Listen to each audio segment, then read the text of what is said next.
Hello student, आज मैं MSc final का वो सिलेबस बताने वाला हूँ जो मैं पढ़ाने वाला हूँ। और साथ ही साथ में आपके 2021-22 के जो एग्ज़ाम में जो आने वाला है वो सारा सिलेबस मैं आपको अभी बताने वाला हूँ। क्योंकि आप सभी को पता है कि जितनी भी यूनिवर्सिटी है उन सभी ने जितनी भी फाइनल की एग्ज़ाम होती है, जैसे बीएससी फाइनल हो, एमएससी फाइनल हो, इन एग्ज़ाम को कंडक्ट कराने का फ़ैसला ले लिया है। तो जहाँ तक मुझे पता है आपको बहुत ज़्यादा कन्फ्यूजन होगा इसके सिलेबस को लेकर, आपको क्या पढ़ना है क्या नहीं पढ़ना है इसको लेकर। क्योंकि सिलेबस कोविड-19 के चलते हुए आपका बहुत कम कर दिया गया है। और आप सभी को पता है बहुत कम का मतलब आपको केवल 3 यूनिट करनी होगी। और उन 3 यूनिट में भी आपको अथवा में क्वेश्चन मिलेंगे और में क्वेश्चन मिलेंगे, जिनमें से आपको 2 क्वेश्चन में से एक क्वेश्चन हर यूनिट में करना अनिवार्य होगा। तो चलते हैं। आज मैं आपको सबसे पहले आपको पूरा सिलेबस बताता हूँ। आपको मैं ये बताता हूँ कि मैं कौन कौन से पेपर है जो आपको पढ़ाने वाला हूँ और आपको कौन कौन सी यूनिट है वो पढ़नी चाहिए। ठीक है, तो ध्यान से देखना और साथ साथ में आप लिखते भी रहना और आप पूरा वीडियो ज़रूर देखना। अगर आप एमएससी फाइनल का पूरा सिलेबस मुझसे पढ़ना चाहते हो तो आप ये पूरा वीडियो ज़रूर देखना और साथ में सब्सक्राइब और लाइक करना मत भूलना। देखिए, आपके एमएससी फाइनल में 5 पेपर हैं, जिनमें से स्टार्टिंग में मैंने जो 2 पेपर लिख रखे हैं ये दोनों पेपर कंपलसरी पेपर है और ये 3 पेपर है ऑप्शनल पेपर है। मैंने वो पेपर चुने हैं जो आपके लिए बहुत इजी होंगे।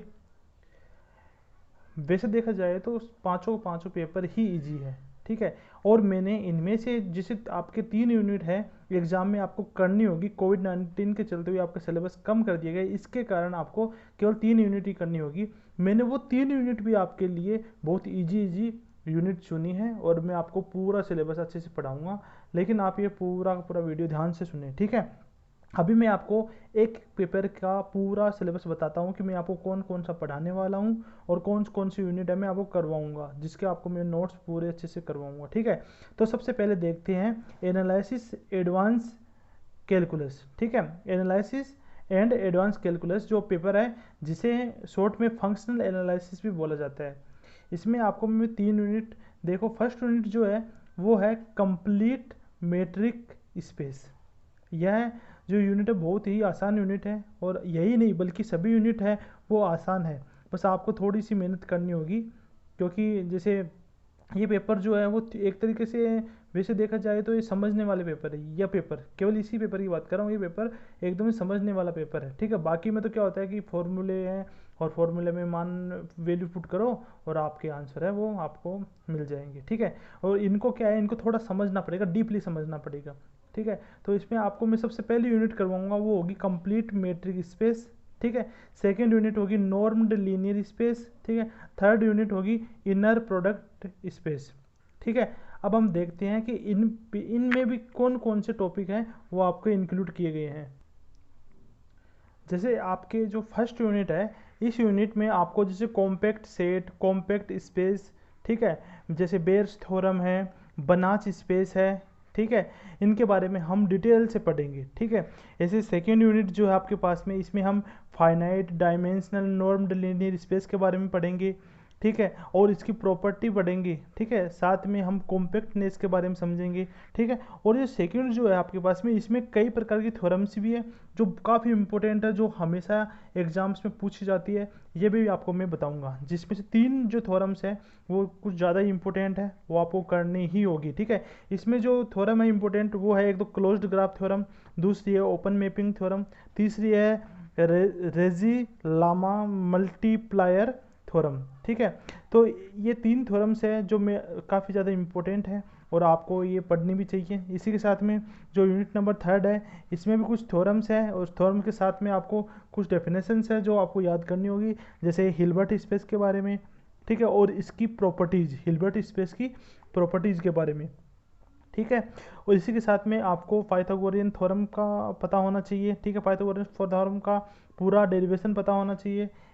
प्रोजेक्शन थ्योरम, इसके बाद इसके साथ ही में प्रोजेक्शन थ्योरम भी इसी में आती है, बेसल्स इनइक्वलिटी इसी में आती है। ठीक है, तो ये सभी प्रकार की जो थ्योरम्स हैं वो मैं आपको पूरी अच्छे से समझाऊंगा, पूरा डिटेल से समझाऊंगा कि ये कैसे, इनका जो मतलब कि प्रूव है वो कैसे आया कैसे नहीं आया, सब कुछ मैं अच्छे से कराऊंगा और इस तरह से पढ़ाऊंगा, आपको थ्योरम भी साथ में याद होती रहेगी। अब हम देखते हैं सेकेंड पेपर के बारे में।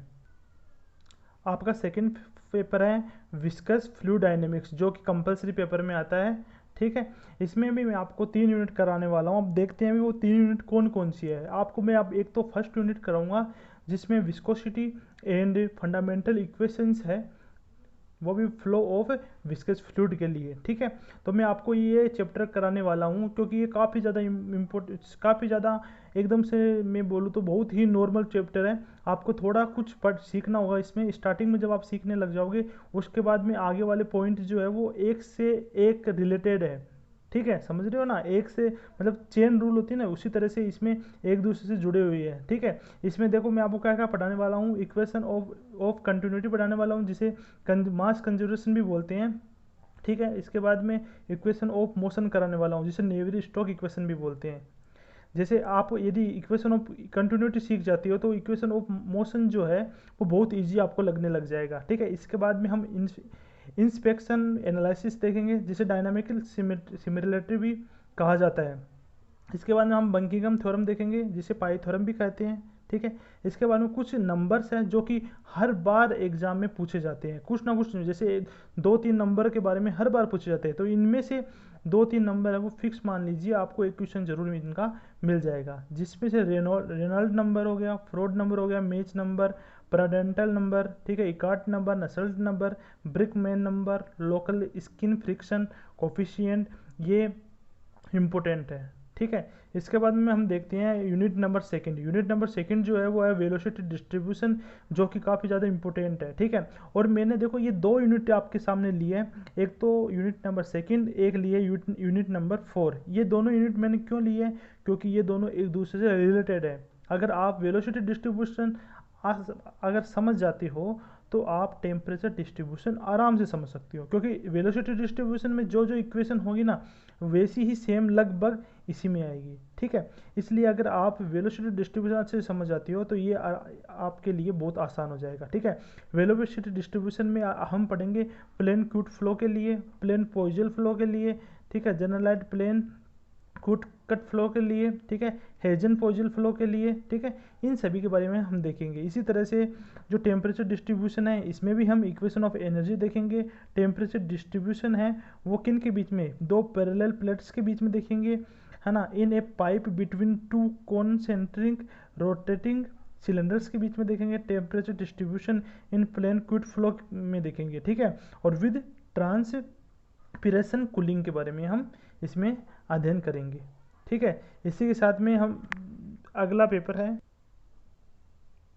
Mathematical programming. ठीक है, जो कि आपका थर्ड पेपर है। इसमें देखो, इसमें भी मैंने 3 यूनिट लिया, और 3 यूनिट वो यूनिट लिए जो काफ़ी ज़्यादा आपके लिए इजी होगी। ठीक है, फर्स्ट यूनिट मैंने लिया है सिंपल, जिसमें मतलब आपके पास में दो क्वेश्चंस है। ठीक है, तो 2 क्वेश्चंस ही आपको सीखने हैं। एक क्वेश्चन के यदि आप 2-3 क्वेश्चन भी निकाल जाती हो तो आप आराम से सभी क्वेश्चन आराम से कर सकती हो। ठीक है, ठीक है, तो जिसमें आपके पास में क्या आएगा, simplex algorithm to solve boundary value linear programming problem. ठीक है, एक तो ये क्वेश्चन है आपके। ठीक है, और दूसरा क्वेश्चन है रिवाइज्ड सिंप्लेक्स मेथड। ठीक है, जो कि काफ़ी ज़्यादा इजी, एकदम से आप बोलोगे बहुत ज़्यादा इजी है। ठीक है, तो ये भी मैं आपको पढ़ाने वाला हूँ। इसी के साथ में जो यूनिट नंबर सेकंड है इसमें केवल एक ही क्वेश्चन है जो कि हमेशा पूछा जाता है। ठीक है, यही क्वेश्चन हमेशा आता है इसके अंदर, जो कि क्या है, गोमोरी मेथड है, और काफ़ी ज़्यादा इजी क्वेश्चन है। तो आपको ज़्यादा कुछ नहीं करना होगा, मैं आपको जो जो बताऊँ, जो जो प्रॉपर्टी बताऊँ वो आपको केवल याद करनी है। और मैं बोल रहा हूँ कि आप केवल ये 4-5 क्वेश्चन ही इसमें आपको सीखने होंगे। ठीक है, बस इतनी है कि इनसे रिलेटेड जो क्वेश्चन होंगे उनकी आपको प्रैक्टिस थोड़ी बहुत करनी होगी। ठीक है, इसके बाद यूनिट नंबर जो 4 है इसमें आपको 2 क्वेश्चन हैं वो सीखने होंगे, एक तो वुल्फे मेथड और एक बेलीज मेथड। ठीक है, जो कि काफ़ी ज़्यादा इजी क्वेश्चन है। आप अगर एक भी क्वेश्चन सीख लोगे तो आप सभी क्वेश्चन आराम से कर पाओगे। इसके बाद हम देखते हैं नेक्स्ट पेपर है integral transform and integral equation के बारे में, जो कि काफ़ी ज़्यादा इजी है। ठीक है, जिसमें से मैंने एक यूनिट नंबर फर्स्ट और यूनिट नंबर सेकंड के वीडियोज पहले से ही अपलोड कर रखे हैं। 11 वीडियो मैंने अपलोड किए हुए हैं, जो कि काफ़ी ज़्यादा इजी चैप्टर है एकदम से। आप अगर एक बार वीडियो देख लोगे तो आप कभी भी ये क्वेश्चन है वो नहीं भूलोगे। ठीक है, तो इसमें देखिए मैंने 3 यूनिट लिए, एक तो फर्स्ट यूनिट, सेकंड यूनिट और थर्ड यूनिट। ठीक है। फर्स्ट यूनिट आपके पास में है लाप्लास ट्रांसफॉर्म के बारे में, ठीक है। सेकंड यूनिट आपके पास में है फूरियर ट्रांसफॉर्म के बारे में, और थर्ड यूनिट आपके पास में हेंकल ट्रांसफॉर्म के बारे में, और हम यही तीनों यूनिट है वो पढ़ेंगे, ठीक है। इसके अलावा मैंने फोर्थ यूनिट भी अपलोड कर रखी है, ठीक है। अगर आप वो पढ़ना चाहें तो वो भी पढ़ सकते हैं, ठीक है। और आप लाप्लास ट्रांसफॉर्म और जो फूरियर ट्रांसफॉर्म है, इन दोनों के वीडियो अपलोड किए हुए हैं मेरे, तो आप पहले इन दो वीडियो को तो आप आराम से देख लीजिए, समझ लीजिए, साथ में नोट्स भी बना लीजिए, ठीक है। इसके बाद में हम देखते हैं न्यूमेरिकल एनालिसिस, जो कि हमारा लास्ट पेपर होगा, ठीक है। इसमें देखिए मैंने 3 यूनिट, एक तो फर्स्ट यूनिट ली है, एक थर्ड यूनिट ली है, और एक फोर्थ यूनिट ली है, ठीक है। जो कि काफ़ी ज़्यादा इजी है, मतलब काफ़ी ज़्यादा इजी नहीं बोल सकते, क्योंकि ये जो पेपर होता है यही सबसे हार्ड लगता है, जबकि ये सबसे इजी पेपर है। बस आपको केवल कैलकुलेशन हार्ड लगेगी इन पेपर्स में, मतलब कि जो ये पेपर है, इस पेपर में जितने भी यूनिट है वो सारी की सारी काफ़ी ज़्यादा इजी है, क्योंकि सभी में एक दो फॉर्मूले हैं और ज़्यादा कुछ नहीं है, ठीक है। बस इनमें जो होने वाली जो कैलकुलेशन है, उस कैलकुलेशन में आपको थोड़ी बहुत दिक्कत हो सकती है। तो देखिए जो फर्स्ट यूनिट है उसमें 3 मेथड है, ठीक है। एक है न्यूटन रेफसन मेथड, दूसरा है इटरेशन मेथड, तीसरा है मूलर मेथड, ठीक है। ये तीनों मेथड ही काफ़ी ज़्यादा इजी मेथड है, बस आपको थोड़ा सा ध्यान से इनको देखना होगा, केवल फॉर्मूले है वो याद करने होंगे, ठीक है।